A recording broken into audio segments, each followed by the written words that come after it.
마태복음 4장 23절과 25절 말씀 읽으면서 오는 산상수훈 가운데 복 있는 자여라고 말씀하신 이 말씀을 가지고 함께 우리 모두 복 있는 자가 되기 위한 주님의 말씀 안으로 한번 빨려 들어가 보겠습니다.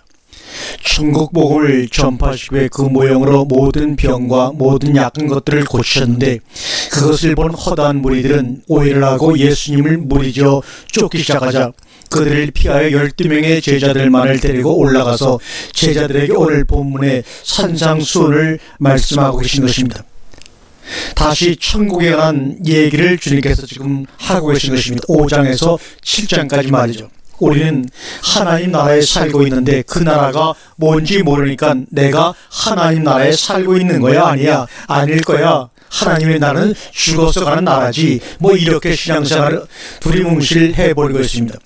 어떻게 해야 하나님의 나라를 살 수 있는 거야? 하고 물어서 살 수 있는 것이 아닙니다.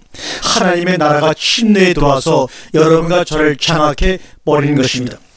오늘 5장 2절의 말씀을 보니까 입을 열어 가르쳐 이르시되, 이렇게 입을 열어 가르쳐 이르시되 카이 아노 이사스투 스토마 아우톤 에다스켄 아우토스 레곤, 이렇게 주님께서 말씀을 하십니다. 천국은 대접을 받고자 해서 먼저 남을 대접한 예수님에 의해 완료가 돼서 이미 우리들에게, 교회들에게 주어진 것이 바로 하나님의 나라입니다. 그래서 마태복음 7장 12절에 남에게 대접을 받고자 하는 대로 남을 대접하라, 이 말씀은 세상 모든 책에서도 자주 인용하는 말씀이죠. 그렇다면 그런 수준의 이야기를 하시려고 예수님이 이 말씀을 하셨을까요? 아닙니다. 예수님이 대접을 받기 위해 먼저 대접한 것이 십자가인데요, 어떤 대접을 받기 원하셨나요? 당신이 왕이세요. 당신이 우리를 구원하지 않으셨다면 구원받지 못했을 거예요. 그 대접을 받기 위해 예수가 대접을 이룬 것이 하나님의 나라다는 것을 설명해 주고 있는 것입니다. 또한 마태복음 7장 21절에 보니까 천국은 내 아버지의 뜻대로 행하는 자만이 들어갈 수 있는 곳이라고 말합니다. 도덕, 윤리, 선한 행동으로 내가 행할 수 있고 지킬 수 있다는 바리새인들의 사고를 버리게 주님이 말씀하셨습니다. 인간들의 선악 구조로 행하는 자들은 절대로 그 나라에 못 들어간다. 이게 바로 산상수훈의 요지입니다. 산상수훈을 시작하는 서두는 마태복음 4장 23절과 25절에 예수님도 많은 병자를 고치며 권능을 행하셨습니다. 그런데 그와 같은 권능을 주의 이름을 행한 사람들에게 도무지 내가 너희를 모른다고 하시며 불법을 행하는 자들아 내게서 떠나라 야단을 쳤을까요? 그 이유는, 그것은 예수님이 행하신 서두의 이적은 하나님의 나라를 설명하고 드러내는 진리가 숨어 있는데, 그런데 이들은 그게 진짜 하나님의 나라로구나 하고 표피적으로 이해를 했기 때문에 주님께 그렇게 야단을 맞았던 것입니다. 그게 하나님의 나라겠구나 하고 이 세상에서 그대로 행한 것입니다. 귀신을 쫓아내고 병을 고쳐주고 착하게 열심히 은사대로 산 거예요. 자기 한 몸 불사라 헌신한 삶이었다고요. 그런데 그렇게 해야 하나님의 나라 들어간다고 생각한 그게 바로 죄라는 것을 주님이 오늘 본문에서 지적하고 계신 것입니다. 그 행위가 잘못된 것이 아니라 이것을 하면 천국에 들어갈 수 있다, 이것이 바로 지옥 같은 일이다 하는 것을 보여주고 있는 것입니다. 특별히 팔복은 완료된 하나님의 나라를 선물로 받은 이들의 역사 속에 현실을 그리고 있는 것입니다. 복 있는 자여 마카리오스, 감탄하며 선언하는 것으로 팔복이 시작이 됩니다. 못하는 자는 복이 있는 것이 아니라 이런 행위 순종을 하면 복이 있을 것이다가 아닙니다. 복 있는 자여, 이렇게 될 거야, 이렇게 얘기하고 있는 것입니다. 너희의 현실은 이거야, 이렇게 얘기하고 있는 것입니다. 복받기 위해 산상수훈을 실천해야 한다가 맞아요? 아니면 하나님이 한 해 속한 신령한 복을 주셨다라고 선언하고 계신 것입니다. 즉 복을 이미 받았다고 말하는 것입니다. 너희들은 복을 이미 받은 자이기 때문에 라고, 이렇게 뒤에 심령이 가난한 자, 애통한 자, 온유한 자라는 말이 따라 나오는 것이, 심령이 가난하게 되고 애통하게 되기 때문에 너희가 복받은 자가 아니라는 말을 하고 있는 것입니다. 복받은 자들은 어떻게 살 것이다가 오라요? 당연히 후자죠. 복은 이미 창세전에 주셨는데 무슨 복을 더 많이 받기를 원합니까? 창세전에 이미 받은 복을 우리가 알고 있지 모르게 모르게 그렇게 이해를 하고 있는 것입니다. 산상수훈은 지켜서 복을 받는 비결이 아닙니다. 성도가 어떻게 살게 될 것인지, 하나님이 우리를 어떻게 만들어 가실 것인지를 선포해 버리신 것입니다. 팔복을 안 지키면 복을 못 받아가 아니라 내가 그렇게 너희를 결단코 만들어 갈 거야, 이 말입니다. 구약의 복의 개념과 그래서 신약의 복의 개념은 다른 것입니다. 복의 실제이신 예수님이 오시기 전에는 인간들이 보기에 가장 좋은 것으로 이해할 수 있는 것으로 복을 설명해 주기 위해 구약의 개념의 복은 물질을 취해 설명했으나, 복의 실제이신 예수님이 우리 가운데 오신 뒤에는 그런 모형들로 설명하고 이해시킬 필요가 없어진 것입니다.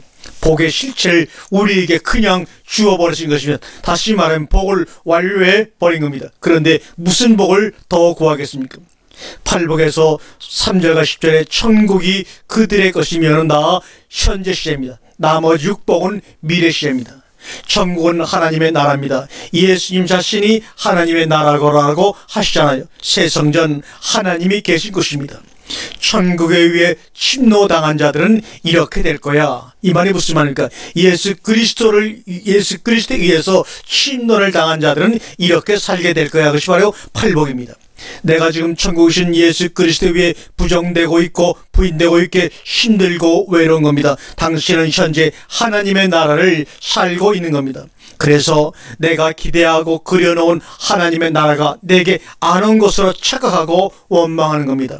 이 땅에서 하나님처럼 살기 원하는 당신에게 그 나라가 임하면 반드시 충돌이 일어나게 되어 있습니다. 하나님처럼이라는 말이 무슨 말입니까? 뱀의 유혹으로 인해 아담과 하와처럼이라는 말입니다. 하나님의 통치가 이루어지는 것이 하나님의 나라인데, 하나님의 통치가 이루어지면 내가 부인되고 부정되고 흑기하는 내가 없어지는 겁니다. 겸손, 이 말은 히브리어로 아나와라는 말입니다. 아나와는 자기를 낮추고 나누는 것이 아니라, 원래 아나와라고 하는 히브리어의 원뜻은 하나님 앞에 서다라는 뜻입니다.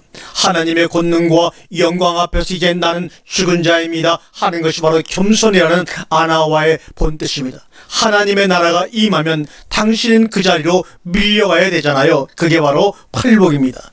그거 지켜야 복 받는다는 것이 아니라 그리로 밀려가는 것입니다.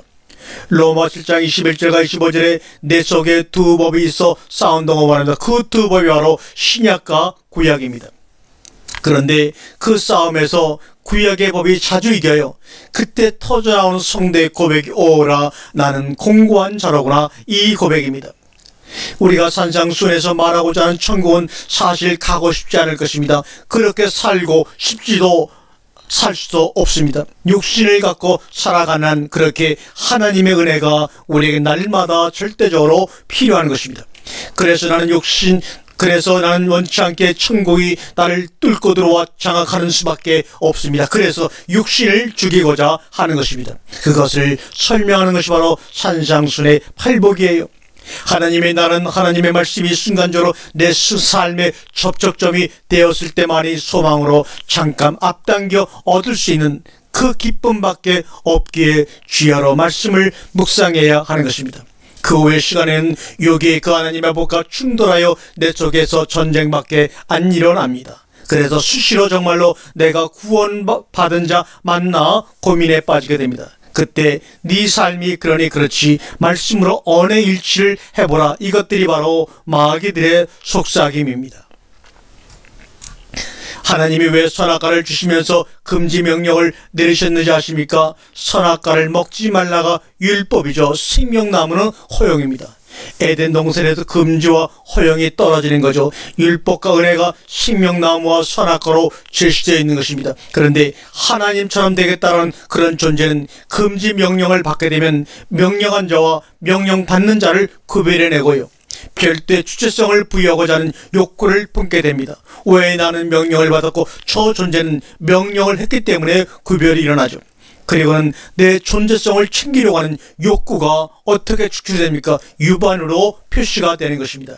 내 존재성을 챙기기 위해서는 내가 저에게 굴복하면 안 되잖아요. 그렇게 유반을 하면 하나님 나라에서 벌이 떨어지는데 그 벌이 무엇이냐면 정령 죽으리라입니다. 그런데 정말 재밌는 것은 선악과를 가장 먹기 좋게 쉽게 중앙에 위치해 놓았다는 겁니다. 보암직도 먹음직도 탐스럽기도 보기에 좋은 위치에 만들어 놨다는 겁니다. 이게 뭐예요? 따먹지 말라는 것이 아니에요. 안 따먹을 수 없도록 중앙에 먹음직, 보암직, 탐스럽게 해놓으셨잖아요. 결국은 뭡니까? 사실 그 속의 마음은 따먹으라는 겁니다. 따먹고 정령 죽으라는 겁니다. 따먹고 정령 죽음이 뭔지를 경험하라는 겁니다. 그게 바로 우리들의 80평생의 인생입니다. 우리는 지금도 날마다 선악과를 따먹고 있잖아요. 이렇게 계속 살아야 하나 인식해야 합니다. 일이 안 돼서가 아니라 이게 정령 죽으리라입니다. 그때 은혜로 허용되었던 식명나무가 얼마나 귀한 것인지 은혜로 덥석 먹으면 되는데 자기 존재의 주체성을 챙기려 하다 보니까 나라는 존재를 별도로 확립하려고 하다 보니까 그러나 이 유반이라는 것을 통해서 나의 가치 챙기는 것을 포기하고 창피하더라도 그냥 은혜로 주는 것을 먹는 겁니다. 그것을 우리가 구원이라고 성경은 말씀하고 있습니다. 그때 내가 내 존재를 별도로 구축하여 세상 눈에 보이는 것으로 챙겨가지려고 하면 죽는 거구나 했을 때 생명나무 실과의 위대함이 나에게 자각이 되고 그들에게 생명나무가 뚫고 들어가 부수고 들어가 하나님의 나를 내 안에 완성시켜 놓는 것입니다. 구약의 율법을 부수고 그 생명나무가 말입니다. 그리고 계시록에서는 구약의 율법과 선악과가 부서졌기에 생명나무만 존재하고 있는 것입니다. 아멘.